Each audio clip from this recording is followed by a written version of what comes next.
Assalamu alaikum wa rahmatullahi wa barakatuh. Alhamdulillah. I live another day today into the 11th of Muharram 1442, which is 30th of August 2020. Alhamdulillah.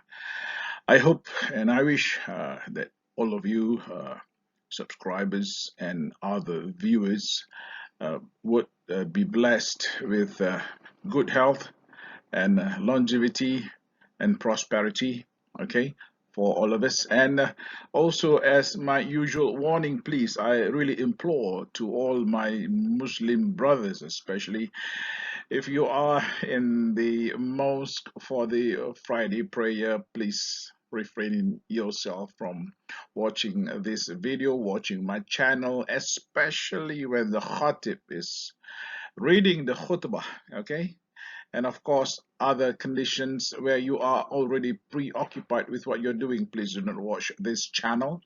Now, I'm going to bring you a situation today pertaining to the application of the Environmental Quality Act. We are still in the middle of the Clean Air Regulations 2014, and in this video I would like to share and show some situations, undesirable situations really, that could happen to us if you are working in a factory or some activities of manufacturing involving especially fuel burning equipment, involving some hazardous materials, hazardous substances. I believe you know what I'm going to show you very well.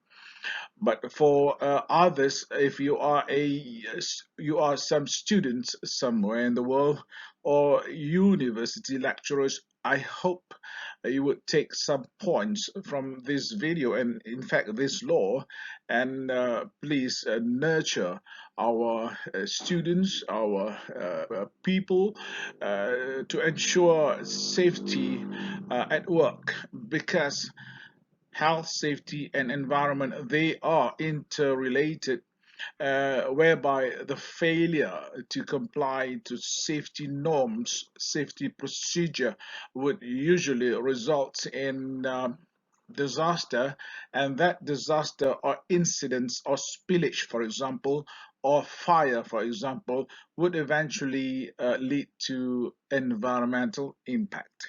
So let's go into the next slide. I'm going to show you this.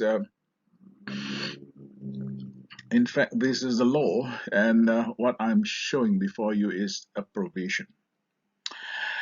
Under the Clean Air Regulation, there is a law that empower, a provision that enable the DOE. I think you know the DOE in Malaysia stands for the Department of Environment, if not everything. Empowering the DOE to stop operation, a prohibition order under this regulation when a certain situation arises. Now, who is affected? Look,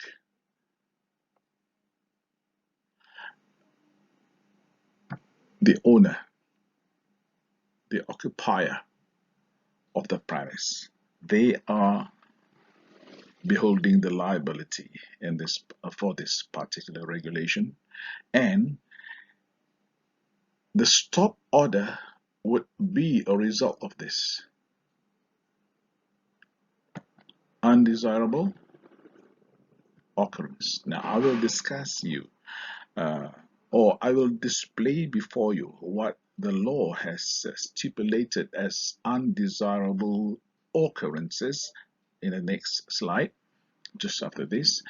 And in this power under Regulation 24, if you look at this law, it's a prohibition of what? From continuing with the operation of the activity of that premise if this happen, if such incident, so-called undesirable occurrence happen. Now, It could be the halt of the entire premise, a blockade for the entire production complex, perhaps, depending on the severity and the magnitude of such the incident or accident, okay? And in some cases, only certain processes is being stopped due to some accidental releases or due to some, you know, uh, incident that occur, all right? And normally they would stop for a specific period of time. Usually this period, the so-called specified period of time, is the duration which we require, which we need in order to remediate, in order to make betterment, in order to make repair, in order to make replacement back to a normal operating standard operating conditions of our equipment, of our processes, of our material, and so on, that render us fit to continue our operation. And normally this is related to this.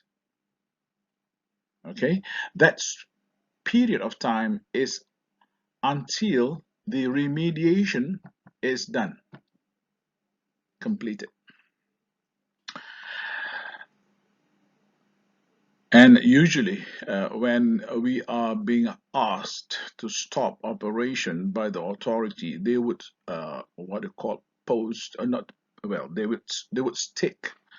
They would install a black and white notice either at our factory entrance, perhaps one copy over there, and also the door to the factory entrance, to the office perhaps, or to the production, whichever is deemed suitable.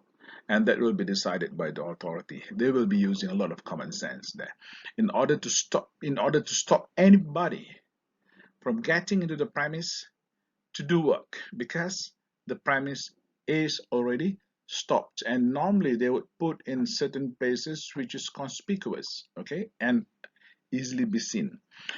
I'll give you an example. Look at this picture. This is my classic picture. It's been around for years now, and I've got a few other pictures, but not as representative as this one.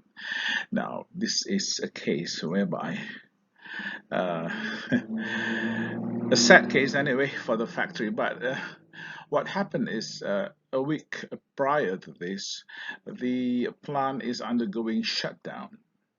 And in that shutdown, what happened is that they replaced the chimney.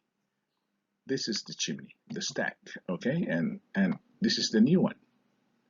They replaced the whole structure, which is part of the maintenance work. They have got the old chimney probably unfit to be further used, so perhaps due to some metal fatigue conditions, or maybe they have done some hydroscopic or hydrostatic study, and seen that the materials that make up the chimney is no longer safe. So it's a very good exercise, it's a very good practice, and it is engineering.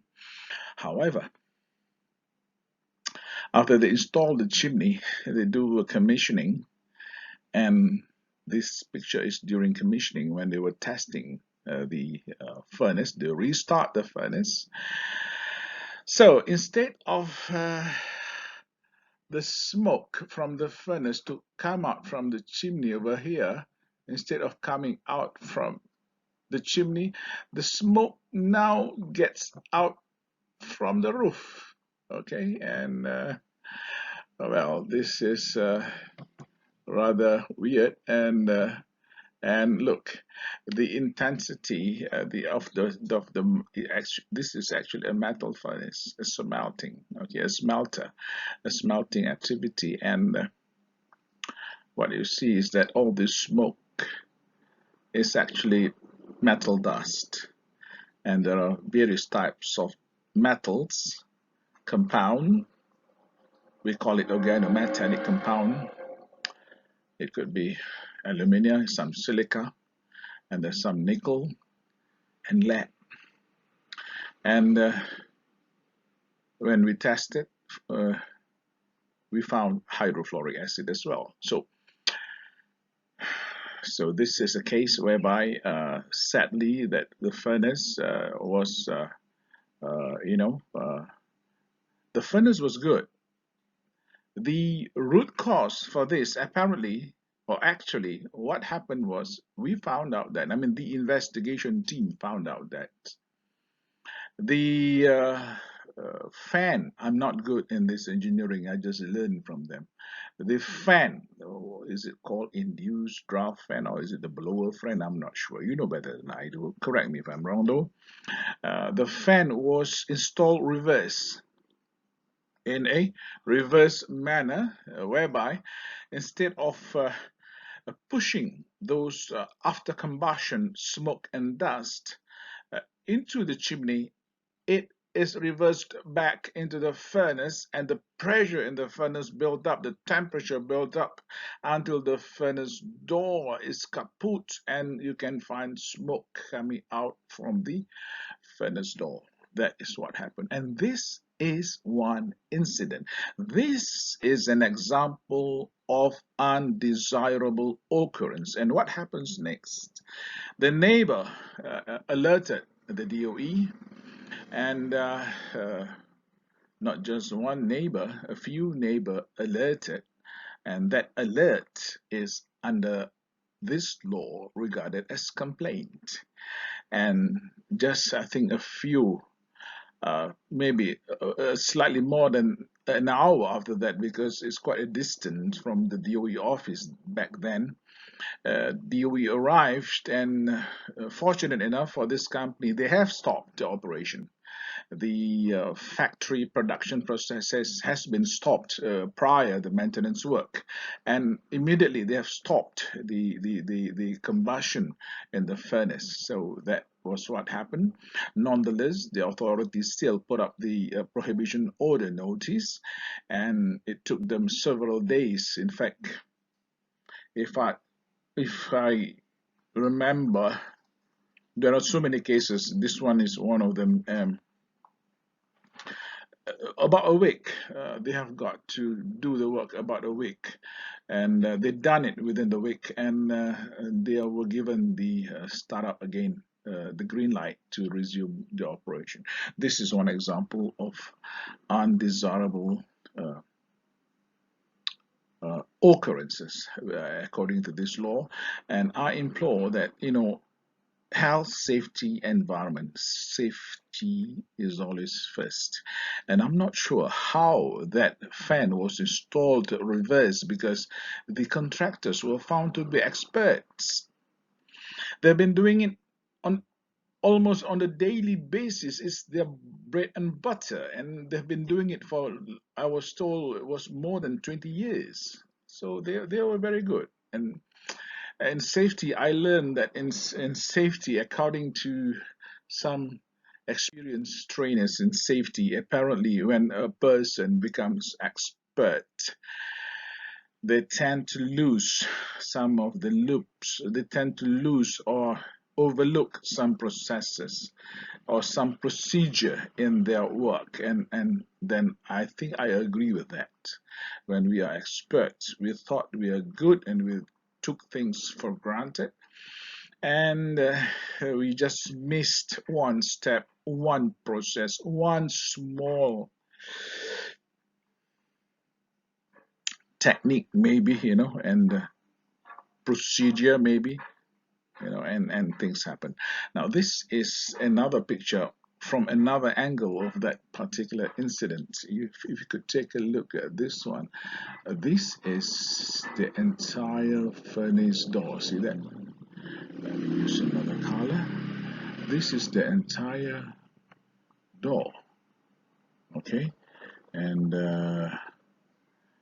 this is the top part of the door, and what you see here is, this is the furnace door that is kaput, And this is the bottom part of the door, which is with smoke buildup, rushes out because the pressure inside the furnace is high. It broken some of the furnace door seals, they call it, and a special insulation or airtight material for the furnace door. It was melted, and so smoke came out. Now let's get back into this law, explaining what we have here. Look, do you see that? Prohibition, order, serious. And this is what I have before you, is the list of what is called undesirable occurrence. Now, we don't have to discuss detail one by one. It's readable, but I give you the highlights. All right. Look, the first one. Look at the first one. We are here now. What is it? Justified complaint or evidence of nuisance. And look,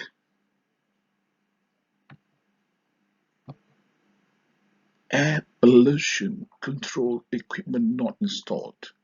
Now, if you're listening to this video and you are a factory and your process do emit dust, gases, volatile organic gases, or acid gases, or any other impurities from that process, for example, if you're doing galvanizing, open electrolytic processes like electrolysis, uh, just listen carefully.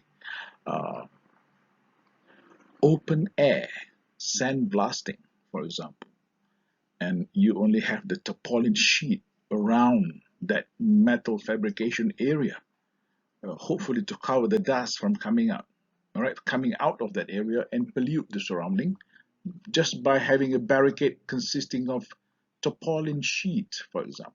Think about this. And also loading and unloading of raw mat like sulfur or any other granular or powdered raw mat in the open yard.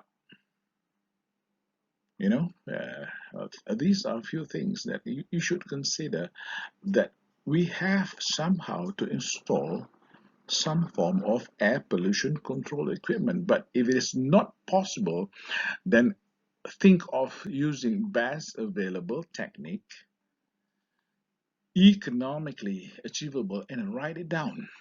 That will be serving you a purpose of some form of control.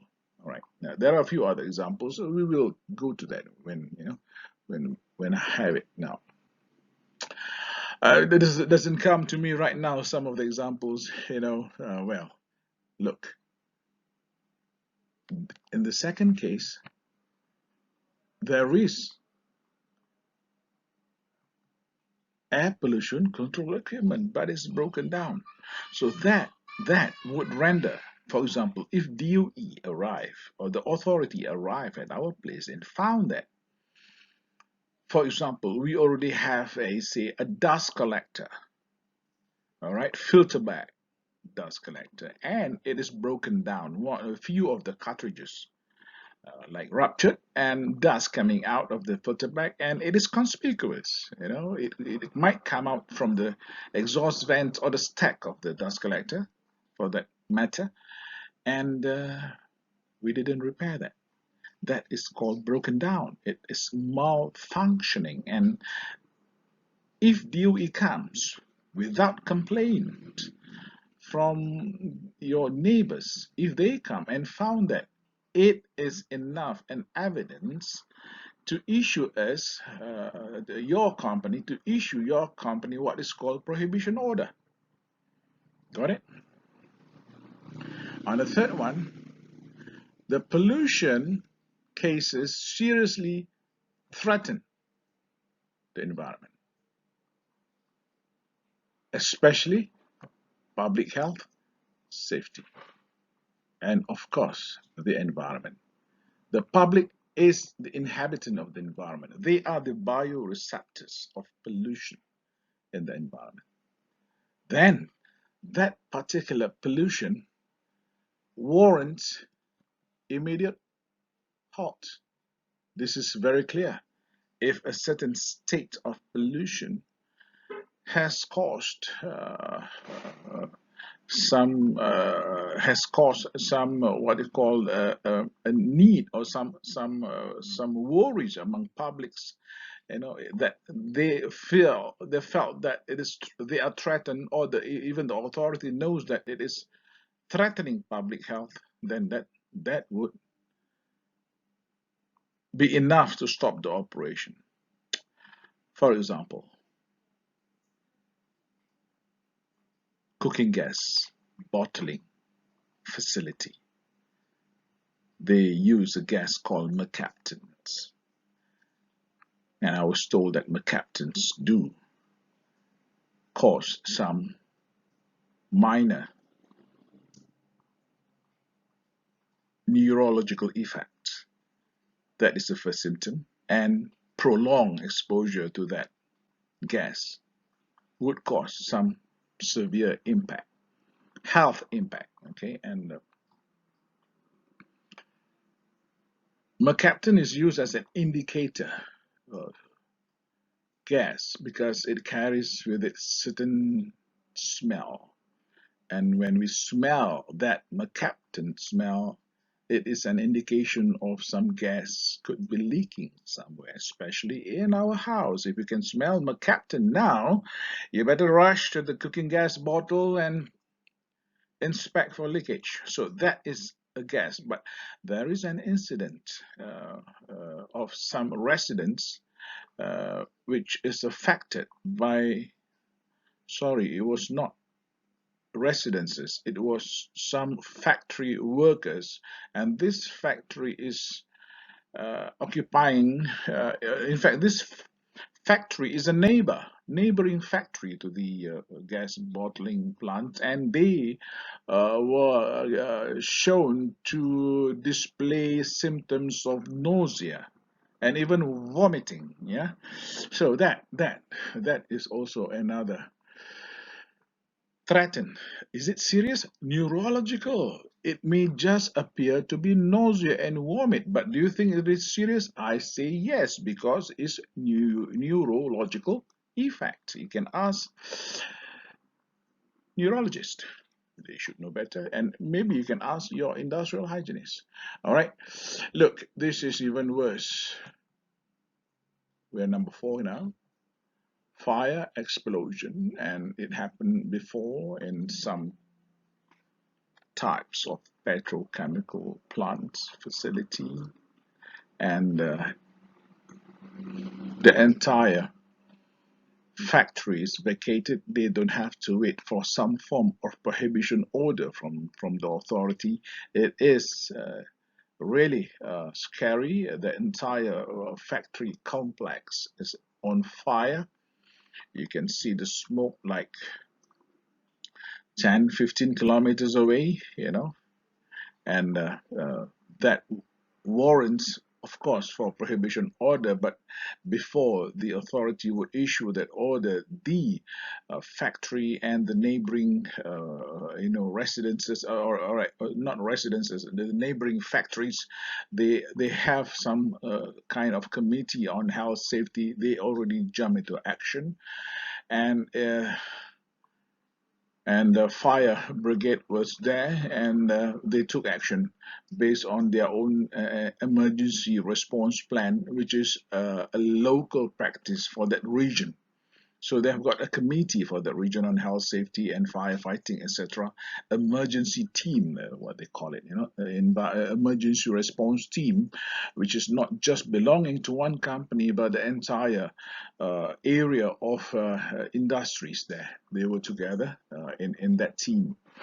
And number 5 here, serious environmental pollution giving rise to frequent complaints. There you are. And upon investigation, it found that the complaints are justified. It is correct, and that particular factory or premises are not complying to the directives from the DOE.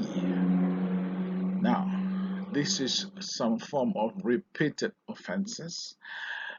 They did not control their air pollution control equipment. They did not maintain it well. Uh, they were cost saving in some ways. They didn't change into original parts.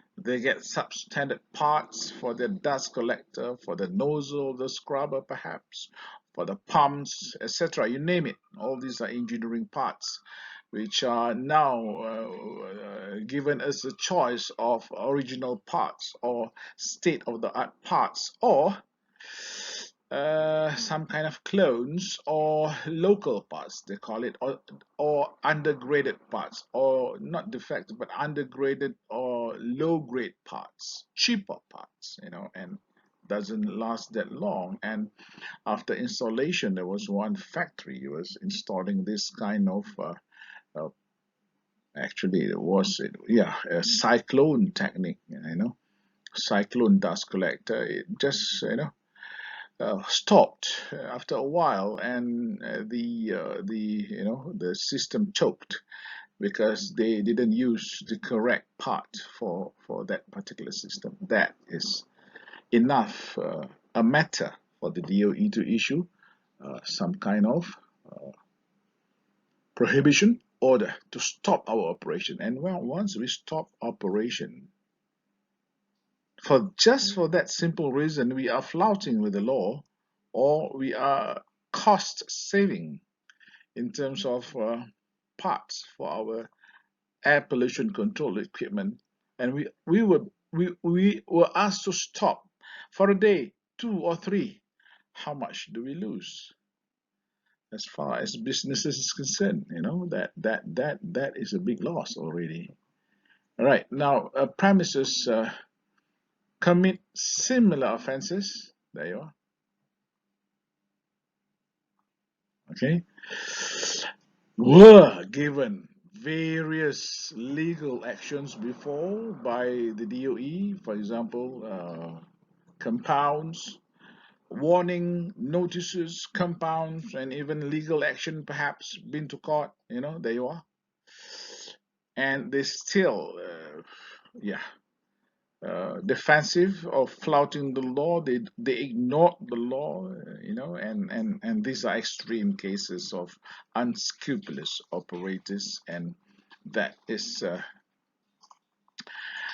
prompting the authorities to take such action.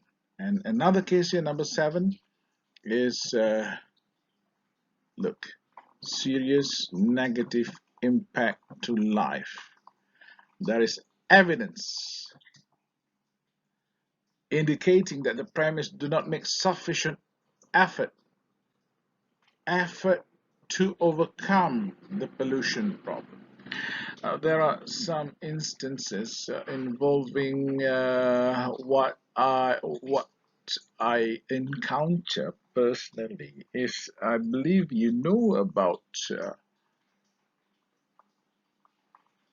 water curtain spray booth painting, and you know about enclosed paintwork normally done in paint shops, perhaps subcontracted to some automotive industry. There was one incident that this paint shop, so-called paint workshop, okay, they have got this water curtain spray booth.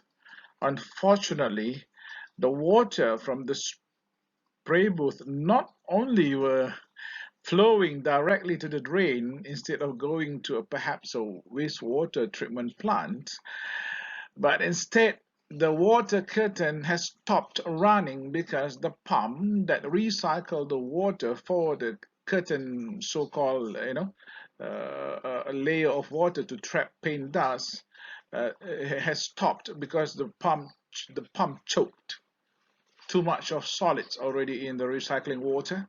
So these fugitive. Remember the term fugitive emissions of dust? This time, in this case, the fugitive emissions of paint dust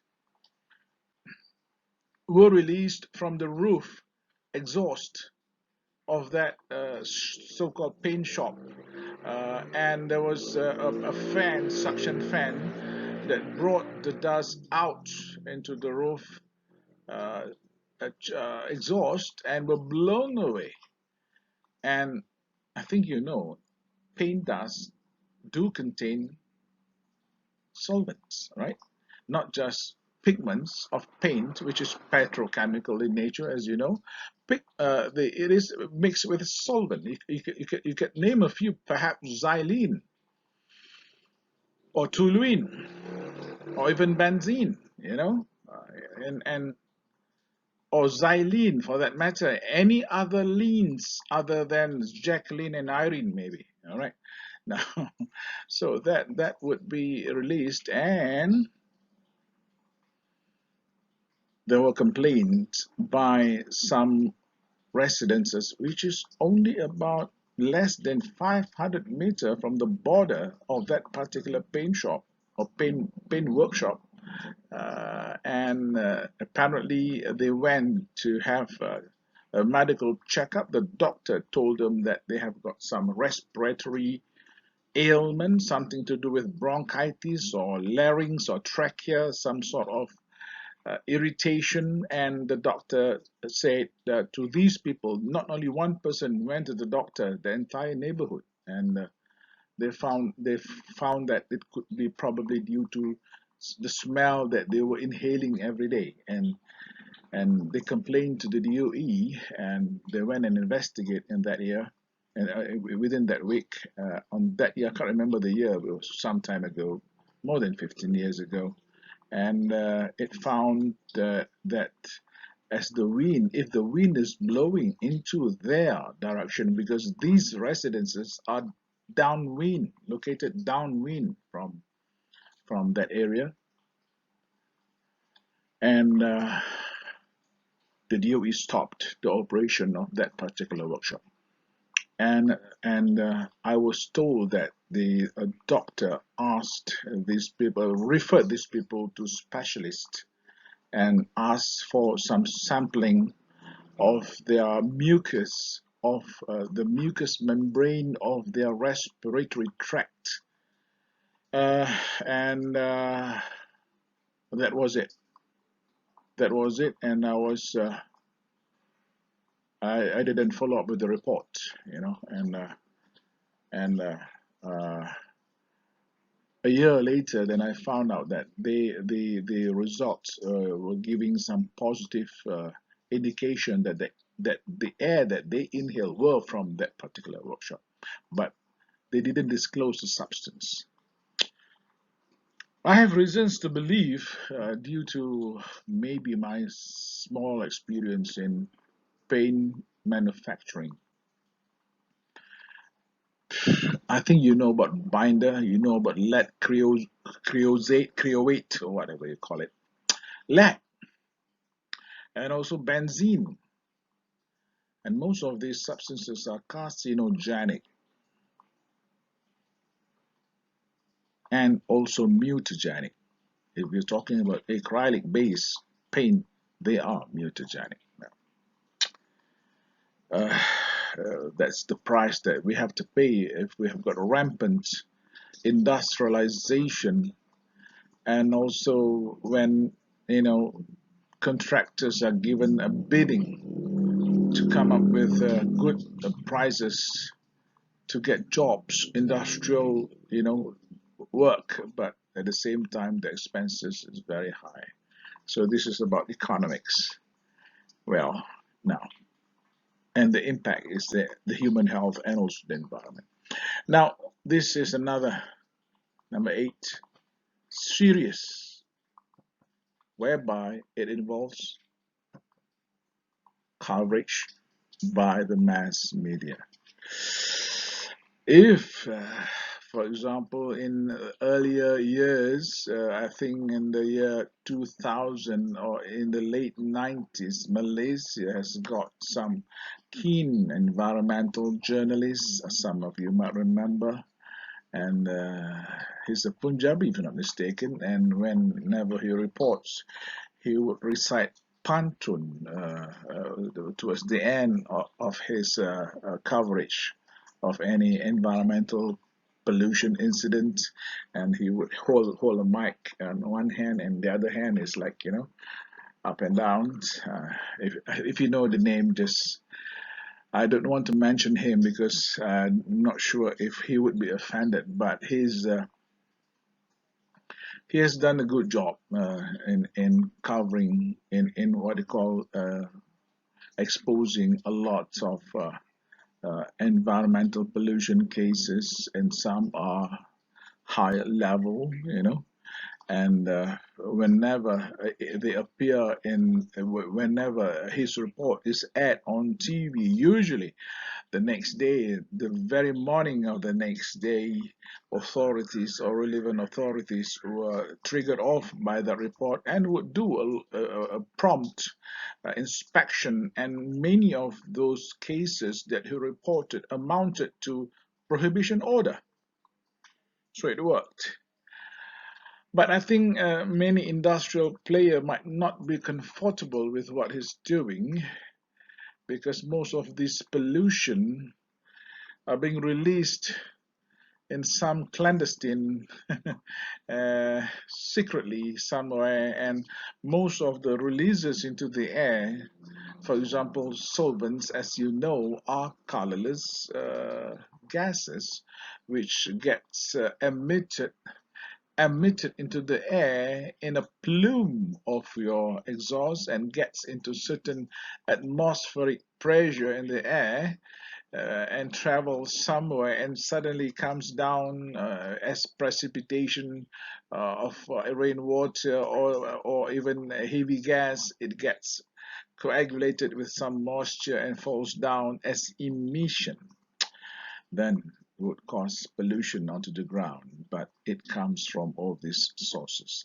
Here we are living in a world where we have got to mass manufacture resources, from natural resources into products of our convenience, and in doing so inevitably has releases all sorts of air pollutants other than effluent and solid waste.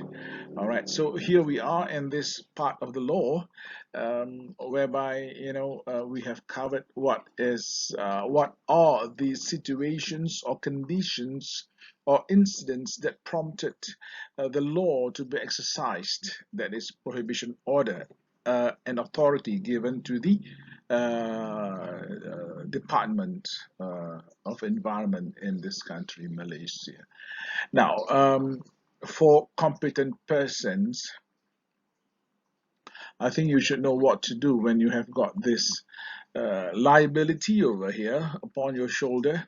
All right, so I hope to discuss that in other videos. We'll see what we can do, but I just want to make it short. But I'm just giving you what the undesirable occurrences are for you to look at, and please pay attention to this.